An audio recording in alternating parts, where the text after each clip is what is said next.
नमस्कार। पवित्र और प्राचीन एक नदी जिसका नाम है सरस्वती, वेदों में वर्णित, ऋषियों की साक्षी और आज भी भारतीय जनमानस में जीवित है। धार्मिक मान्यताओं में सरस्वती नदी को गंगा के समान ही पवित्र माना जाता है। ये नदी सदियों से हमारी सभ्यता और विरासत का अभिन्न अंग रही है। सरस्वती नदी का वर्णन ऋग्वेद में कई बार आता है। इसे नदियों की मां कहा गया है और ये कई पौराणिक कथाओं में सरस्वती देवी की रूप में पूजी जाती है और ये नदी को उन्हीं का स्वरूप मानी जाती है। सबका कहना है शास्त्रों की विरासत को संजोए रखने वाली ये नदी अभी दिखाई नहीं देती। लोक मान्यता यह है कि सरस्वती नदी विलुप्त हो गई। क्या ये नदी सच में विलुप्त हो गई? अगर हाँ, तो क्यों? क्या वो अदृश्य है या केवल एक आस्था की परछाई? क्या है सरस्वती नदी का रहस्य?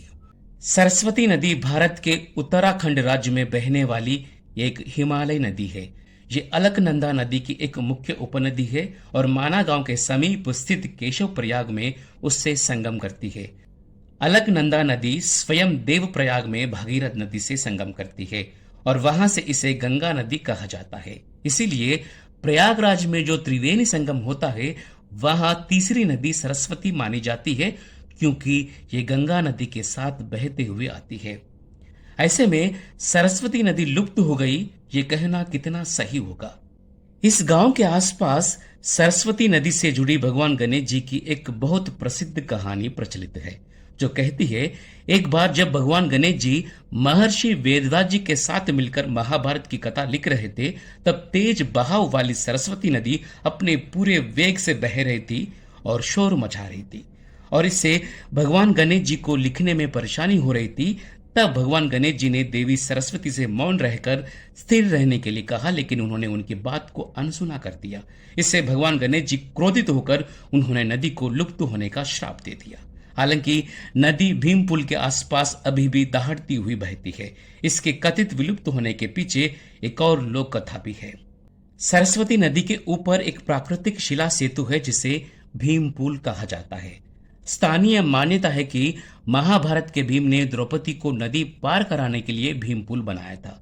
इसके बारे में कहा जाता है कि जब पांडव स्वर्गारोहिणी के लिए आगे बढ़ रहे थे, तो द्रौपदी सरस्वती नदी को पार नहीं कर पाई। पांडवों ने इसके बाद सरस्वती से रास्ता देने का आग्रह किया, लेकिन सरस्वती नहीं मानी। पांडवों में सबसे बलशाली भीम ने दो पत्थर लुढ़काकर पुल बना दिया। इसके बाद क्रोधित भीम ने अपनी गदा जोर से सरस्वती नदी पर मारी थी, जिससे ये विलुप्त हो गई। लेकिन ये नदी थोड़ी आगे बढ़कर अलकनंदा में मिलती है। ऐसा आभास होता है जैसे कि वे विलुप्त हो रही हो। ये कथाएं आस्था से जुड़ी है, लेकिन क्या कोई भौतिक प्रमाण भी है? सरस्वती नदी के लुप्त होने को लेकर कई थियरीज है। कुछ वैज्ञानिक मानते हैं कि टेक्टोनिक शिफ्ट्स यानी भूकंप और भूगर्भीय बदलावों के कारण नदी की दिशा बदल गई या वो भूमिगत हो गई। कुछ भूगर्भीय शास्त्री मानते हैं कि सरस्वती नदी यमुना और सतलुज के बीच बहती थी, लेकिन बाद में इन दो नदियों ने अपने रास्ते बदल लिए और सरस्वती की जलधारा सूख गई। आज भी राजस्थान के थार रेगिस्तान के नीचे पानी की विशाल धारा पाई गई है, जिसे कुछ लोग जीवित सरस्वती मानते हैं। कुछ जानकारियों का कहना है कि भूगर्भीय बदलाव की वजह से सरस्वती नदी का पानी गंगा में चला गया। कई विद्वान मानते हैं कि इसी वजह से गंगा के पानी की महिमा हुई। एक और बात, भूचाल आने के कारण जब जमीन ऊपर उठी तो सरस्वती का पानी यमुना में गिर गया। इसीलिए यमुना में सरस्वती का जल भी प्रवाहित होने लगा। सिर्फ इसीलिए प्रयाग में तीन नदियों का संगम माना गया है। मतलब सरस्वती नदी हमारे आसपास ही बह रही है, अदृश्य रूप में या किसी नदी के साथ में। ऐसे में सरस्वती नदी लुप्त हो गई कहने में कितना सच है? धार्मिक रूप से सरस्वती नदी के कई उद्गम स्थल माने गए हैं, लेकिन आधुनिक खोजों के अनुसार सरस्वती नदी का वास्तविक भौगोलिक जन्मस्थान हरियाणा के आदिबद्री को माना गया है। भारतीय पुरातत्व परिषद के अनुसार सरस्वती नदी का उद्गम उत्तरांचल में रूपन नामक के हिमनद ग्लेशियर से होता था। रूपन ग्लेशियर को अब सरस्वती ग्लेशियर भी कहा जाने लगा। नैतवार में आकर ये हिमनद जल में परिवर्तित हो जाता था, फिर जलधारा के रूप में आदि बद्री तक सरस्वती बहकर आती थी और यहीं से वो दक्षिण पश्चिम भारत में बहते हुए अरब सागर तक जाती थी। किंतु आज आदि बद्री नामक स्थान से बहने वाली ये नदी बहुत दूर तक नहीं जाती, एक पतली धारा की तरह जगह जगह दिखाई देती है।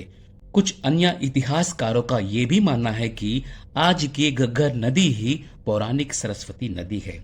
इसरो, भारतीय अंतरिक्ष अनुसंधान संगठन और एएसआई, भारतीय पुरातत्व सर्वेक्षण विभाग की सैटेलाइट इमेजरी और रिमोट सेंसिंग टेक्नोलॉजी से यह संकेत मिला है कि राजस्थान, हरियाणा और गुजरात के नीचे एक विशाल सूखी नदी की धारा मौजूद है जो किसी जमाने में बहा करती थी।